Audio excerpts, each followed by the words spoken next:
제목은 오늘부터 이 기도 정말 매일 꼭 하세요라는 제목으로 말씀 나누겠습니다.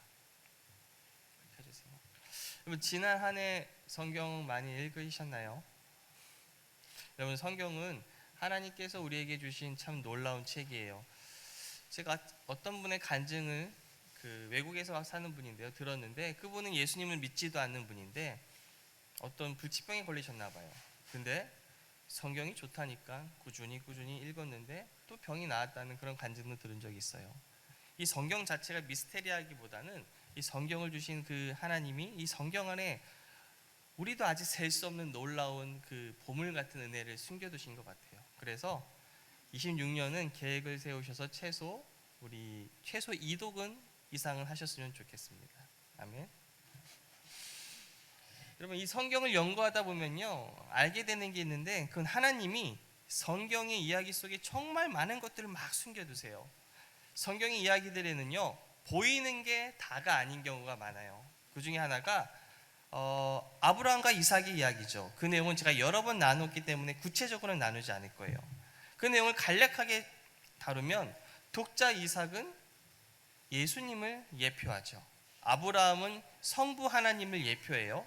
그래서 아브라함이 독자 이삭을 죽이려고 하는 그 모습을 통해서 하나님, 성부 하나님이 성자 예수님을 이 땅에 보내셔서 인간의 죄를 위해서 십자가에서 죽게 하시려는 그 계획을 숨겨두셨어요.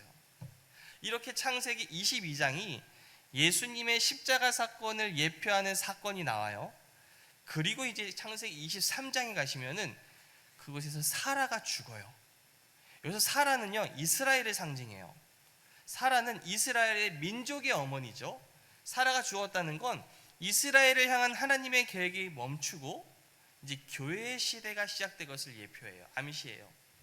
그리고 나서 창세기 24장이 나와요. 창세기 24장은요, 창세기에서 가장 긴 장이에요. 그곳에서는요, 아브라함이 보낸 종이 이삭의 신부를 찾는 이야기가 나오는 장이에요. 이건 무슨 의미가 있을까요? 아버지에게 보냄받은 종, 누가 떠오르세요? 바로 이 땅에 보내심을 받은 성령님이 떠오르죠. 그 성령님이 이삭이 누굴 예표한다고 그랬죠? 예수님. 그 예수님의 신부를 찾는 이야기예요. 바로 우리가 살고 있는 이 시대를 예표해요. 저와 여러분의 이야기예요. 우리 한번 24장 2절을 한번 보겠습니다. 제가 못 찾은 것 같아요. 창세기 24장 2절인데요. 제가 읽겠습니다. 아브라함이 자기 집 모든 소유를 맡은 늙은 종에게 이르되 청하건대 내 허벅지 밑에 내 손을 넣으라. 여기 종의 이름은 등장하지 않아요. 누구를 말하죠? 성령님이죠. 왜냐하면 성령님은요, 자기 자신을 드러내려고 오지 않으셨어요. 누구를 나타내기 오신 거죠? 예수님이에요. 요한복음 16장 14절을 보시면 그가 내 영광을 나타내리니 내 것을 가지고 너희에게 알리시겠습니다. 성령님이 이 땅에 오신 목적은 예수 그리스도를 알리고 예수님의 영광을 사람들에게 보여주기 위해서 오신 거예요. 그래서 여기서 굳이 이름을 쓰지 않아요. 그런데 자기 집 모든 소유를 맡은 종이라고 하죠. 성령님은 하나님의 모든 소유를 가지고 계세요, 지금. 그래서 은사를 뭐라고 하나요? 성령의 은사라고 해요. 이 땅에 교회가 필요한 것들을 성령님이 공급해 주고 계세요. 창세기 24장 3절부터 4절 보시면 내가 너에게 하늘의 하나님 땅의 아버지 하나님이신 여호와를 가리켜 맹세하게 하노니 너는 내가 거주하는 이 지방 가나안 족속의 딸 중에서 내 아들을 위하여 아내를 택하지 말고 내 고향 내 족속에게로 가서 내 아들 이삭을 위하여 아내를 택하라. 아브라함은 하나님을 모르는 이방인과 아들이 결혼하지 않을까 신경 썼어요. 그래서 여러분, 우리도요, 우리 자녀들을 위해서 기도해야 돼요. 배우자를 위해서 계속해서 기도해 줘야 돼요. 성경은 믿지 않는 자와 함께 하지 말라고 했죠. 특별히 결혼은 가치관을 공유하는 것이기 때문에 믿지 않는 자와 결혼한다면 여러분, 트러블이 생길 수밖에 없어요. 그러니 지금부터 우리 자녀들을 위해서 기도해 주세요.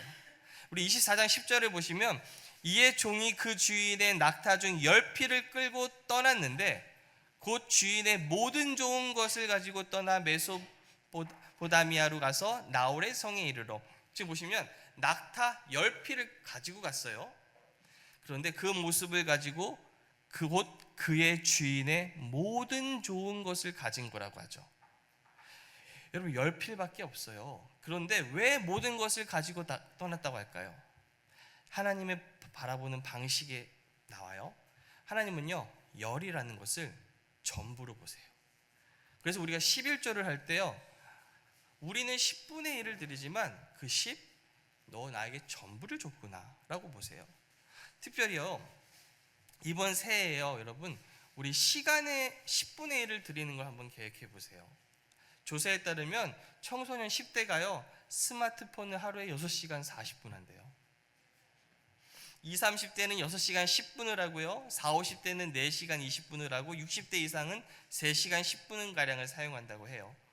물론 우리가 양질의 컨텐츠를 스마트폰을 통해서 볼 수 있지만 그렇지 않은 경우가 우리가 많아요. 그러니 사용 시간을 좀 줄이시고 하루에 10분의 1을 한번 내가 이 새해에는 하나님께 드려보겠다. 여러분, 찬양을 좋아하시는 분은 찬양 많이 하시면 돼요. 기도 좋아하시는 분들은 틈틈이 기도하시면 되고요, 말씀을 듣거나 말씀 읽는 걸 좋아하시는 분들은 틈틈이 들으시고 읽으셔도 돼요. 새해는 각자 그런 계획을 가지셨으면 좋겠어요. 창세기 24장 11절부터 12절 보세요. 그 낙타를 성 밖 우물 곁에 꿀렸으니 저녁 때라 여인들이 물을 기르러 나올 때였더라.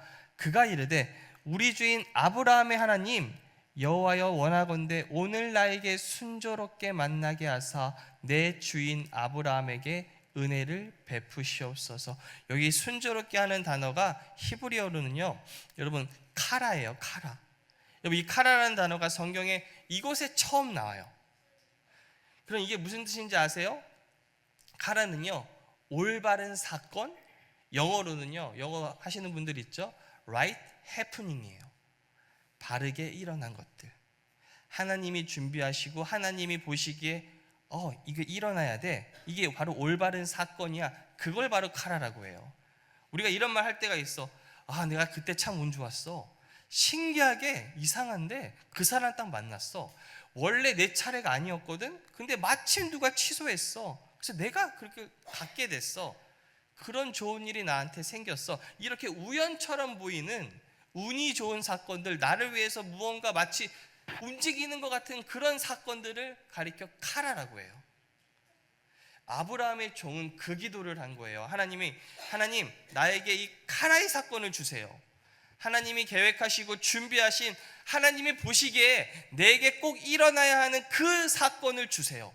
이 기도를 했어요. 저는 여러분이 오늘 기도 제목, 오늘 설교 제목이 오늘부터 이 기도를 꼭 하세요죠. 이걸 꼭 기도하셨으면 좋겠어요.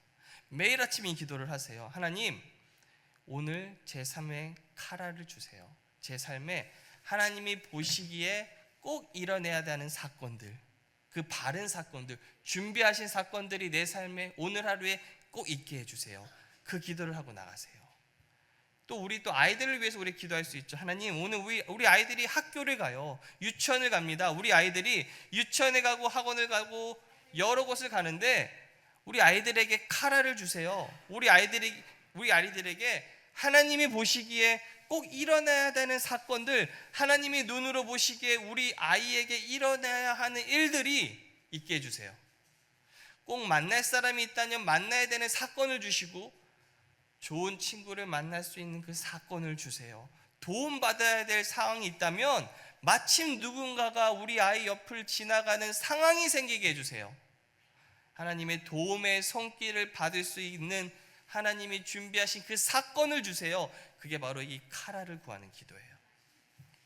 또 직장에 다니면 내 직장에서 하나님 카라의 사건이 있게 해주세요. 만날 사람 만나게 해주시고, 친해져야 될 사람과 친하게 해주시고, 동료에게 내가 꼭 들어야 할 말이 있다면 꼭 듣게 해주시고, 꼭 제가 있어야 할 곳이 있다면 그 자리에 있게 해주셔서 하나님이 준비하신, 계획하신 그 사건이 제 삶에 있게 해주세요. 이런 기도를 매일 드리세요. 지금 이 아브라함의 종이 그 기도를 한 거예요. 14절 15절 한번 보세요. 한 소녀에게 이르기를 청하건대 너는 물동이를 기울여 나로 마시게 하라 하리니 그의 대답이 마시라 내가 당신의 낙타에게도 마시게 하리라 하면 그는 주께서 주의 종 이삭을 위하여 정하신 자라 이로 말미암아 주께서 내 주인에게 은혜 베푸심을 내가 알겠나이다. 말을 마치기로 전에 리브가가 물동이를 어깨에 메고 나오니 그는 아브라함의 동생 나홀의 아내 밀가의 아들 부두엘의 소생이라. 분명히 11절에 여인들이 물을 기르러 오는 시간대라고 말했어요. 여인들이 물을 기르러 오는 시간대예요. 그런데 그 상황에 한 명의 여인이 다가와요. 많은 사람이 오는 시간대인 거예요. 근데 이상하게 한 명만 와요. 하나님이 이 종의 기도를 들으신 거죠. 말이 안 돼 보이는 상황이 일어난 거예요 지금. 그리고 종은 또 어떤 기도를 했나요? 하나님, 제가 물을 달라고 할 건데 나에게 물을 줄 뿐만 아니라 낙타에게도 물을 준다면 그 여인이 하나님이 정하신 여인이라고 내가 믿겠습니다. 그런데 리브가가 와서 그 행동을 해요. 19절부터 20절 한번 보세요. 마시게 하기를 다하고, 한번 읽어주세요.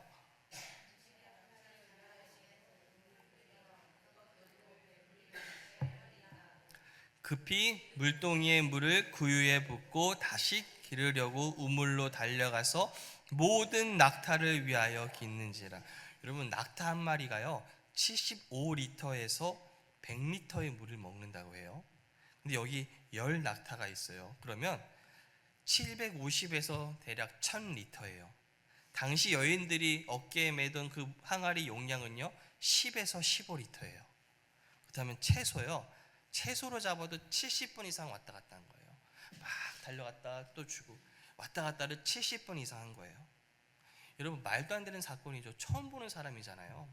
생전 모르는 누군가에게 이런 호의를 베풀었어요. 카라의 사건이에요. 하나님이 준비하신, 하나님이 아니면 설명 안 되는 사건이 일어난 거예요. 21절에요. 그 사람이 그를 묵묵히 주목하여 여호와께서 과연 평탄한 길을 주신 여부를 알고자 하더니, 여기서 평탄한이라는 단어가 나오는데 히브리어로요 살리악, 발음이 어렵네. 살리악이라는 단어예요. 성경에 처음 이 단어가 나와요. 이 단어는 여호수아 1장 8절에서 이 율법책을 내 입에서 떠나지 말게 하여 주야로 그것을 묵상하여 그 안에 기록된 대로 지켜 행하라. 그리하면 내 길이 평탄하게 될 것이며, 여기서 같은 단어가, 평탄이라는 단어가 살리악이라는 단어예요. 시편 1편 3절에서도 나와요. 그가 하는 모든 일이 다 형통하리로다. 이 형통한 게 바로 살리악이에요. 창세기에서 이 형통한이라는 살리악이 단어가 7번 등장하는데 4번이 창세기 24장에 등장해요. 이게 무슨 의미인지 아세요? 여러분, 형통이라는 것은요 그리스도의 신부에게, 우리에게 허락된 하나님의 은혜다 말씀하는 거예요. 한번 이거 어디서 나왔나 다시 또 다른 데서 찾아볼게요. 창세기 40절에 또 나와요. 24장 40절. 주인이 내게 이르되 내가 섬기는 여호와께서 그의 사자를 너와 함께 보내어 내게 평탄한 길을 주시리니. 이 평탄한도 살리악이고요. 42절에 내가 오늘 우물에 이르러 말하기를 내 주인 아브라함의 하나님 여호와여, 만일 내가 행하는 길에 형통함을 주실진데, 세 번째로 언급된 거예요. 마지막으로 56절에 나와요. 여호와께서 내게 형통한 길을 주셨으니 나를 보내어 내 주인에게 돌아가게 하소서. 여러분, 왜 이 형통이라는 살리악이라는 단어가 그리스도의 신부를 찾는 과정이 적힌 창세기 24장에 등장할까요? 그리스도의 신부인 우리에게 필요한 게 바로 형통이니까요. 참고로 여러분, 70인역이라는 그 헬라어로 쓴 구약성경이 있어요. 원래 구약성경은 히브리어로 쓰는 성경인데 70인역은요 헬라어로 다 썼어요. 이 성경에서 요한3서 1장 2절이요, 다 아시죠? 사랑하는 자여, 내 영혼이 잘된 같이 내가 범사에 잘되고 강건하기를 내가 간구하노라. 여기서 영혼이 잘되고 범사에 잘되고, 그 잘된다는 단어가 유아디오인데 그 단어가 창세기 24장에 나오는 살리악이라는 것과 같은 단어로 쓰여요. 이게 연결이 되셔야 돼요. 여러분 머리 그려줘야 돼요. 리브가가 이삭을 만나러 가는 여정이 바로 창세기 24장이에요. 바로 우리의 삶이에요. 이 땅, 이 교회에서의 삶이에요. 그건 예수님이 신부인 우리가 참된 이삭, 이제 먼 훗날 우리가 예수님을 얼굴과 얼굴로 보러 만나러 가겠죠. 그 여정이 바로 24장인 거예요. 바로 이 땅에서의 삶을 말하는 게 창세기 24장인데, 그러한 여정 가운데 성령님을 상징하는 그 종이 무엇을 구하죠? 카라를 구해요. 올바른 사건이 일어나는 걸 구해요. 그리고 또 하나가 살리악, 형통을 구해요. 이 두 가지를 구해요. 리브가가 구하지 않았어요, 여러분. 성령님을 상징하는 이름 없는 종이 구해요. 그 말은 신부에게 무엇이 가장 필요한지를 잘 알고 계시는 성령님이 우리의 여정 가운데 꼭 필요하다고 생각하는 게 있는데, 그 두 가지가 있는데 그게 바로 카라, 올바른 사건이 너희들 삶 가운데 있어야 된다. 또 뭐예요? 형통, 살리악이라는 거예요. 그래서 여러분 이 두 가지는요 꼭 구하셔야 돼요. 매일매일 구하셔야 돼요. 제가 제 자녀를 위해서 매일 기도하는 게 있는데, 그건요, 하나님 우리 아이들 좋은 친구 만나게 해주시고 좋은 선생님 만나게 해주세요. 그런 사건이 일어나게 해주세요. 제가 카라를 구해요. 우리 아이에게 필요한 친구, 필요한 사람을 만나는 올바른 사건이 있게 제가 구하는 거예요. 만나야 할 사람을 만나게 해주시고 있어야 할 장소에 있도록 하는 기도를 해요. 보이지 않는 하나님의 손이 만드는 사건들을 구해요. 또한 형통을 구하는 거예요. 여러분 형통은요 하나님의 도우심이에요. 우리가 물질적인 것만 많이 생각하는데 그렇지 않아요. 형통은 내 삶 가운데 하나님의 손길이 다 도와주시는 거예요. 그분의 도우심으로 나에게 맡겨진 일들이 잘 되는 거예요. 그래서 형통은 우리 삶에 다 필요해요. 모든 영역에. 자녀를 키울 때도 형통이 필요하고요, 직장에서도 형통이 필요하고요, 사람과의 관계에 있어서도 형통이 필요하고요, 부부 사이에서도 형통이 필요해요. 그 모든 것을 우리가 하나님께 구하는 거예요. 하나님이 우리가 이 기도를 하기를 원하세요. 그리고 기억하셔야 되는 건 이 형통이 언제 주어지나요? 이삭을 만나러 가는 그 여정길에서 주어져요. 이 말은 최종 목적지로 가는 과정 가운데 주어진다는 거예요. 우리의 최종 목적지는요, 저 예수님 계신 천국이죠. 이 땅은 우리가 영원히 살 곳은 아니에요. 빌립보서 3장 20절 보세요. 그러나 우리의 시민권은 하늘에 있는지라. 여러분 이 땅에서의 삶은요 우리가 다 과정 가운데 있어요. 많은 사람들이요 이 땅이 전부인 것처럼 살아가죠. 심지어 그리스도인들도 우리가 어디 속해 있는 사람인지 잊을 때가 많아요. 우리는 이 땅에 속한 자들이 아니고요, 우리의 시민권은 저 하늘에 있다고 그래요. 이 땅은 여정이에요. 저 천국에 다다르기 전에 지나가는 여정이요. 여행 많이 해본 사람과 많이 해보지 않은 사람의 차이는요, 그건 가방 크기예요. 여행을 많이 해본 사람은요 자신의 짐을 최대한 줄여요. 꼭 필요한 것만 가지고 가요. 그런데 여행을 처음 해본 사람은요 가방에 다 집어넣어요. 우리가 사는 이 삶이 주님의 만나기 그 전에 그 여정이라고 생각한다면, 여행이라고 생각한다면, 우리의 최종 목적지가 이 땅이 아니라 저 하늘이라고 믿는다면 우리는요 우리 삶의 우선순위를 조정하기 시작해요. 무엇이 정말 중요한지, 내가 정말 신경 쓰고 붙들어야 될 게 정말 무엇인지, 내가 과감히 여기서 정리해야 될 건 무엇일까, 그렇게 우선순위를 정하게 돼요.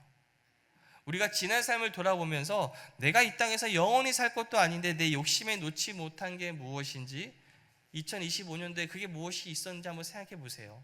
그래서 무엇을 기도해야 하는지, 무엇에 선택과 집중을 해야 하는지, 그런 것도 한번 정리하셔서 새해에는 새롭게 계획을 짜보세요.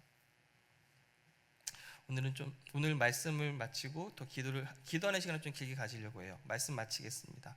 이 여정 가운데 우리가 끝까지 함께 동행하시는 분이 있어요. 누구죠? 이름 없는 종 성령님이에요. 성령님은요 우리가 함께 하시면서 지금 무엇을 하고 계실까요? 먼저 성령님은 지금 신부들을 찾고 계세요.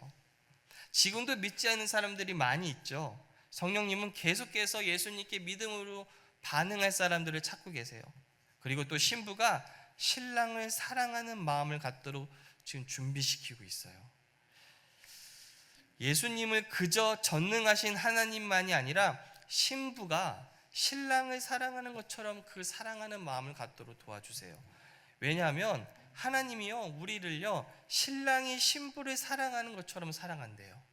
이사야서 62장 5절 보시면 신랑이 신부를 기뻐한 같이 내 하나님이 너를 기뻐하리라 하시리라. 여러분, 몇십 년 된 부부가 서로 사랑하는 것 같이 우리를 사랑한다고 안 해요. 신랑이 그 신부를 만났을 때 그 결혼식에 그 마음으로 그 기뻐함 같이 우리를 사랑한대요. 이제 막 결혼하는 커플들이 사랑하는 것 같이 하나님이 우리를 열정적으로 사랑한대요. 그리고 우리도 주님을 그렇게 사랑하는 걸 원하신대요. 그래서 성령님이 우리에게 예수님을 계속해서 알려주세요. 왜요? 주님과 사랑에 빠지도록. 창세기 24장에서 여러분 리브가가 이삭을 만나러 가는 거 생략되어 있지만 그 여정을 한번 생각해 보세요. 그 중동의 그 사막 같은 곳에, 그곳에 이제 낙타를 타고 가는 거예요. 밤마다 추워서 모닥불을 피겠죠. 그렇죠? 그 모습을 상상해 보세요. 우리 캠프파이어 하는 것처럼. 그 모닥불 앞에서 리브가가 데리고 온 그 아브라함의 종과 대화들이 오갔겠죠. 리브가가 무엇을 궁금해했을까요? 종에 대해서 궁금해할까요? 아니죠. 나의 남편이 될 이삭에 대해서 궁금하겠죠. 이삭이 어떤 사람인가요? 당신 이삭 계속 봐왔잖아요. 이삭은 뭘 좋아해요? 어떤 성격인가요? 왜냐하면 내 남편 될 사람이니까. 그럼 이 좋은 이삭에 대해서 나누겠죠. 이런 말을 하겠죠. 하루는 우리 주인 아브라함이 이삭을 데리고 모리아산에 간 적이 있어요. 그런데 재물을 가지고 가지 않았어요. 그런데도 이삭은 꿋꿋이 따라갔어요. 왜 재물이 없었냐면 그 재물이요, 이삭이었거든요. 그런데 우리 주인께서 이삭을 죽이러 갈 자 하나님이 딱 막으셨어요. 그리고 준비한 숫양을 잡게 하셨어요. 그 이야기를 듣는 리브가는 와, 그런 일이 있었어요? 흥미진진해 하겠죠. 성령님은요, 예수님에 대해서 이야기하는 걸 좋아해요. 그리스도의 신부인 우리가 예수님께 관심을 갖고 예수님을 막 궁금해할 때 기뻐하세요. 예수님을 알려주기를 원하세요. 그게 그분이 이 땅에 오신 목적이에요. 지금 이 자리가 어떤 자리예요? 예수님을 말하고 예수님에 대해서 나누는 시간이잖아요. 그게 교회가 전하는 메시지예요. 반대로 성령님을 근심하게 할 수 있죠. 우리가 예수님께 관심 없을 때 근심하세요. 리브가는 계속 예수님께 대해서 들었을 거예요. 그리고 이삭을 사랑하게 됐을 거예요. 아직 직접 보기도 전에요. 그걸 베드로전서가 기가 막히게 말하죠. 베드로전서 1장 8절을 보세요. 예수를 너희가 보지 못하였으나 사랑하는도다. 어떻게 이게 가능해요? 우린 예수님 본 적 없잖아요. 얼굴과 얼굴로요. 여기서 직접 보신 분은 아마 없을 거예요. 봤더라도 희미하게 환상으로 누군가는 볼 수 있겠지만 직접 이렇게 대면해서 아니에요. 근데 우리는 예수님을 사랑하게 되고 있어요. 점점 더. 왜요? 성령님 때문에요. 성령님이 계속해서 우리 마음에 예수님이 누구인지를 알려주시는 거예요. 창세기 24장 63절부터 65절 한번 읽어볼게요. 이삭이 저물 때에 들에 나가 묵상하다가 눈을 들어보매 낙타들이 오는지라 리브가가 눈을 들어 이삭을 바라보고 낙타에서 내려 종에게 말하되 들에서 배회하다가 우리에게로 마주 오는 자가 누구냐? 종이 이르되 이는 내 주인이니이다. 리브가가 너울을 가지고 자기의 얼굴을 가리더라. 너울로 얼굴을 가리는 건 신부가 이삭을 취하는 신랑을 위해 취하는 태도예요. 예수님과 우리의 관계는요, 사랑하는 신랑과 신부 관계예요. 이 땅은 우리가요, 신랑을 만나러 가는 여행길인 거예요. 최종 목적지인 저 하늘로 가는 여정이에요. 근데 제가요, 이 방금 읽은 그 구절을 연구하다가 재미있는 유대 전승이 있는데 이런 이야기도 있어요. 이 리브가가요, 자기 너울을 멀리 있는 이삭을 보고 저 사람이 누군가요? 이삭입니다. 그래서 이제 신부가 신랑을 만나기 전에 얼굴을 가려야 돼요. 그래서 이 너울을 계속해서 가고 있겠죠. 근데 이 너울을 가리려다가 이 낙타에서 떨어졌다고 해요. 낙타에서 떨어졌다는 단어, 나팔이란 단어를 써요. 근데 떨어졌는데 많은 유대 그것을 말하는 전승가들이 이렇게 말해요. 이때 리브가가 누구의 품에 떨어졌을까요? 이삭의 품에 떨어졌다고 생각해요. 이게 뭔가요? 우리가 여정의 끝에 예수님 품에 푹 안기겠구나. 그 모습을 상징해요. 전 그게 참 의미가 있었어요. 여러분, 우리가요 여행을 가서 호텔에 머물면서 거기서 평생 살 것처럼 사는 사람 없어요. 우리의 이 땅에서의 삶 영원하지 않죠. 그럼에도 이 땅에서 삶이요 소중해요. 그래서 하나님이 너희들 카라를 위해서 기도하고 형통을 위해서 기도해야 된다. 왜냐하면 이 여정이 길잖아요. 이 여정 가운데 그 두 개가 없으면은 삶이 고단할 수 있기 때문에 하나님의 배려죠. 너희들 무조건 예수님 만나러 가는 그 최종 목적지도 물론 중요하지만 그 가는 여정 가운데 카라를 위해서 기도하고 형통을 위해서 기도해야 된다. 그래야 넉넉히 완주할 수 있다 말씀하시는 거예요. 저 천국의 가장 중요한 이곳에서 삶은 아무것도 아니야. 이 땅에서 잘 살려고 하지 마. 하나님 절대 그런 분 아니에요. 이 땅에서의 삶은 우리가 저 천국에 가는 삶을 준비하고 있어요. 그래서 이 땅에서도 여러분 잘 사셔야 돼요. 그래서 카라를 구하고 형통을 구하는 기도를요 오늘부터 꼭 하세요. 목사님 뭐라고 했는데 뭐 카라? 뭐 살리아? 제가 궁금하시면 또 알려드릴게요. 그래서 카라, 올바른 사건, 꼭 일어나야 되는 사건, 그걸 위해 기도하시고요. 형통은 다 아시죠? 형통을 위해 꼭 기도하세요. 2026년은 이 기도를 하는 것을 루틴으로 만드는 저와 여러분이 되시기를 바랍니다. 꼭 필요한 사람을 만나고 꼭 필요한 장소에 가게 되고 그런 우연 같은 좋은 일들이 여러분 삶에 있기를 바라요. 그리고 여러분의 삶이 형통하기를 제가 바라요. 아이들을 양육할 때 그 양육이 형통하고 직장에서 사업장에서 형통하기를 구합니다. 사람과의 관계에서도 여러분이 형통하기를 제가 구해요. 구체적으로 내 삶의 어떤 영역에 우연처럼 보이는 기적 같은 일들이 필요한지 형통이 필요한지 하나님께 하나하나 구하세요. 그래서 여러분의 삶이 하나님이 준비하신 그 카라, 올바른 사건, 우연 같은 사건, 그리고 형통의 사건으로 가득가득한 이 2026년이 되시기를 기도합니다. 우리 이 시간요 이제 역전되리라는 찬양을 한 곡 하시고 우리 기도하겠습니다.